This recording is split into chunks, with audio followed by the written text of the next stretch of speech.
Hello and welcome to episode 68 of CultureWatch Radio. I'm Mark Raby and with me is Bill Muhlenberg. How are you, Bill? Very well. Good to be with you again. And good to be with you also. And today we're discussing an English author, Paul Johnson, who sadly died recently. And I have to admit I hadn't heard of him, but you certainly gave him a good write-up with a couple of articles and have a lot to discuss about him. What can you tell us about him? Yeah, well, actually, I hadn't heard that he had passed away until I saw somebody else, actually a fellow I know in America, actually a journalist, wrote columns for the Boston Herald and other papers, and a good conservative guy. He mentioned it on Facebook, and I thought, oh, Paul Johnson, the great English historian. So I looked it up. Sure enough, he passed away just earlier this week. Age 94. I've got 10 of his books. I feel a bit ashamed now. I looked up and he's got over 50 books, mostly history, but he wrote on all sorts of things, travel and architecture, this, that, the other. But his works on history are probably the most that he's known for, and as somebody who was on the left politically, but he made a move over more to the right, and quite a few excellent books, and in fact, quite big books. He's got books on history of the Jews, history of Christianity, history of America. Some of these volumes are over 1,000 pages each, so imagine writing 50 books, very prolific author.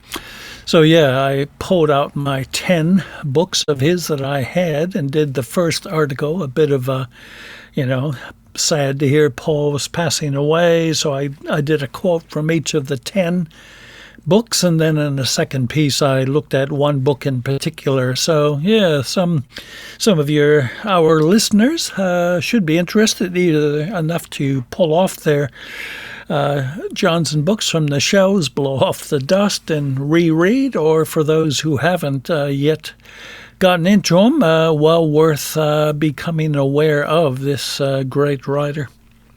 Now, he became a speechwriter as well for Margaret Thatcher, which she seems to have influenced a number of people, including the guy who played Gimli in the Lord of the Rings trilogy, John Rhys Davies. So, it's interesting to see Margaret Thatcher playing a part there in all this too.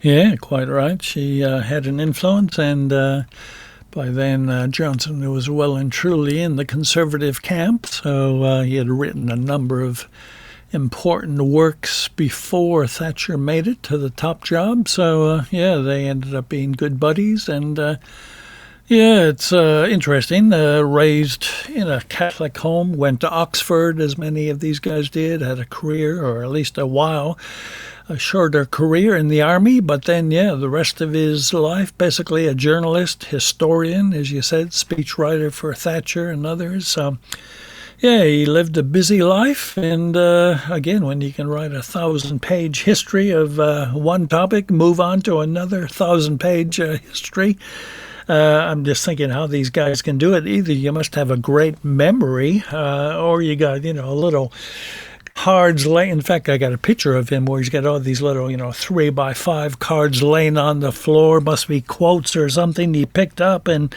when you have hundreds, if not thousands, of quotes in each book, and of course, you got pictures of him in front of his library, tons of books everywhere. So I'm always amazed at how these guys can, I think they must have help with a really good memory, because I've just got an average memory, and boy, I've got to write things down. I've got to remember where I've got quotes and where I read something. So anyways, an impressive fellow, this Paul Johnson. I think you're selling yourself short there, Bill. I've seen your library, and I've seen all the highlighters that you've got putting marks into books. Well, I mean, that time when he was speechwriter with Margaret Thatcher during the 80s, he wrote one book called Modern Times, and there's a quote there from page 729. that you've quoted in the first article, which talks about the change over part of the 20th century, where at the beginning he writes about how in 1914 it was rare for the public sector to embrace more than 10% of the economy. And then he wrote, by the 1970s, even in liberal countries, the state took up to 45% of the GNP. What would be your take or summary of how Johnson treated that particular subject?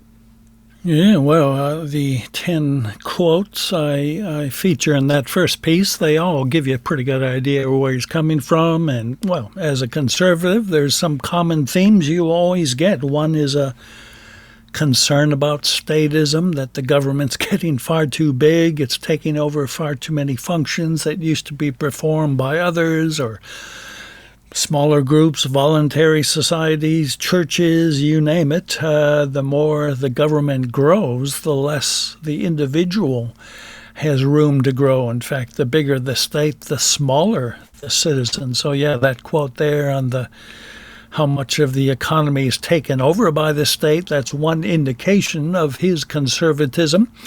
Again, most conservatives have the same view. Government should be limited. It's got functions to perform, but statism is always a big worry. And of course, related to that is the importance of freedom, that the government doesn't politicize everything, that people are free to move in so many areas, but more and more the state is taking over. Well, we saw that big time, didn't we, with the whole COVID situation, where everything from, how far you can move, what you could do, where you could go, what places of business you could enter or could not enter. I mean, just amazing how much the state took over in the name of an emergency, and that's always been a concern of conservatives. So yeah, that quote from Modern Times, that's probably, I suppose, when people say, oh yeah, I know Paul Johnson, Modern Times would be the main book they certainly stand up and shout the loudest about, but quite a few others. He did one a few years later called Intellectuals, which was a good one on, all these guys who have so much influence, whether Karl Marx or you name it,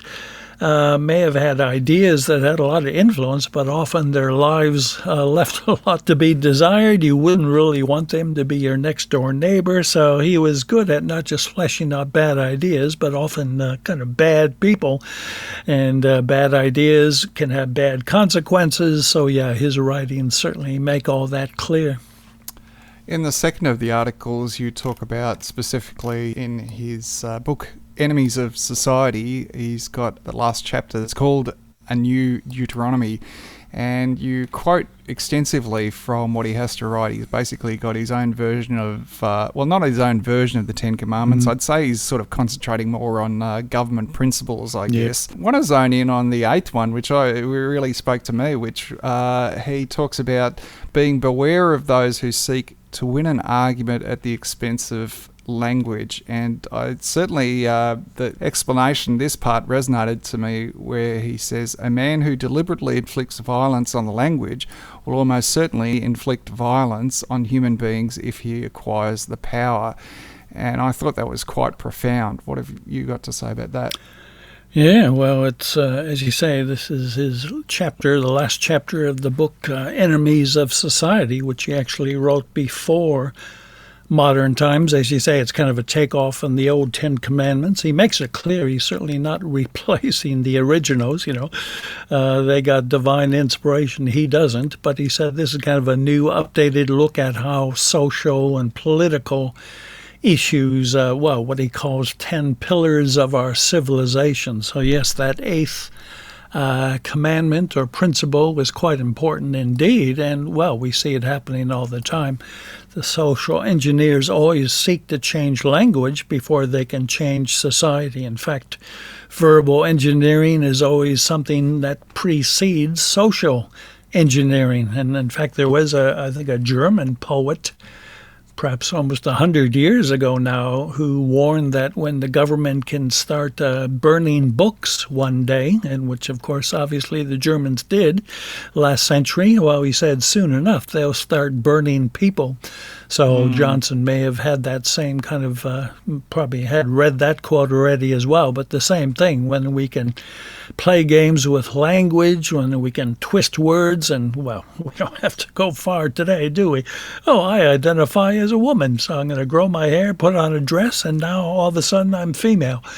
Talk about massacring language so that you can massacre society. Well, your trans issue is your key example of this right now, but Johnson back in 1977 was warning if we play fast and loose with language, destroy the actual meaning of words, well, that's how the activists, the radicals, well, that's how they want to change society. So it's this whole idea of changing language is very important indeed, and we got to keep a close eye on that because it always leads to trouble when we allow the radicals to get away with it. Yeah, certainly policing language and compelling speech it sort of has those echoes of Orwell's 1984 in it as well. So moving on here to the Ninth Commandment, he talks about science and he says that it's good to trust science, but he defines this and says, by this we mean a true science based on objectively established criteria and agreed foundations, with a rational methodology and mature criteria of proof. Well, is that what we see today? Well, his qualification of science, in fact, he goes on to say not all the pseudosciences, which we have in abundance nowadays. So, yeah, we're seeing the same thing today. Well, a lot of people have called many of the social sciences kind of pseudosciences, you know, the kind of stuff you can get away with in sociology departments, psychology departments, as opposed to the hard sciences, you know, the sciences that deal with evidence, facts, meaning, you know, weights, measures, you name it. And, well, philosophers, again, have distinguished between science and scientism, the idea that science is all you can know. Obviously, as a Catholic believer, Johnson knew that science could only go so far. It was very important, objective, neutral science, if we can get to that place. Not people pushing agendas. Again, same thing today, the whole COVID situation where science was politicized. Science seemed to be, almost up for the highest bidder. Trust the science. Well, one day science, next day it's changed altogether. So that, again, would not be what Johnson had in mind. But it does lead on to his 10th and final point of truth, the importance of absolute truth.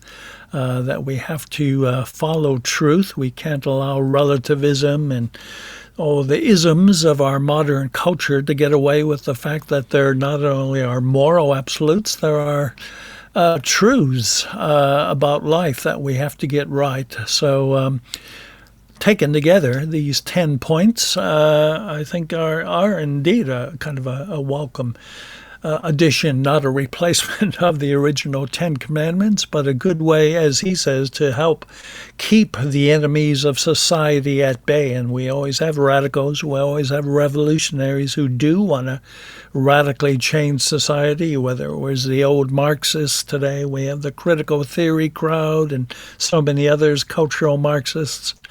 So in some ways, Johnson was well ahead of the game, writing 50 years ago about how we need to embrace certain absolutes, including truth, morality, and so on. Science properly understood, all good points, which are well and truly under attack today. So again, I hate to put it this way, but when somebody passes away, I'll often, write a piece on him. So for me, at least, this was a good chance, as I say, pull the books off the shelves, blow off the dust, reread some of these books. And I think, boy, this was a very important thinker and historian indeed. And hopefully his books will keep selling, well and truly, perhaps even more now that he's passed away. So he will be missed, no question. Well, you've certainly inspired me because I hadn't heard of him before this, I'm sad to say, but I'll certainly be searching out a couple of his books with 50 or so to choose from. I think, there's plenty of content. Well, thanks for today's episode, Bill. Always a pleasure. Join us again next time with another episode of Culture Watch Radio.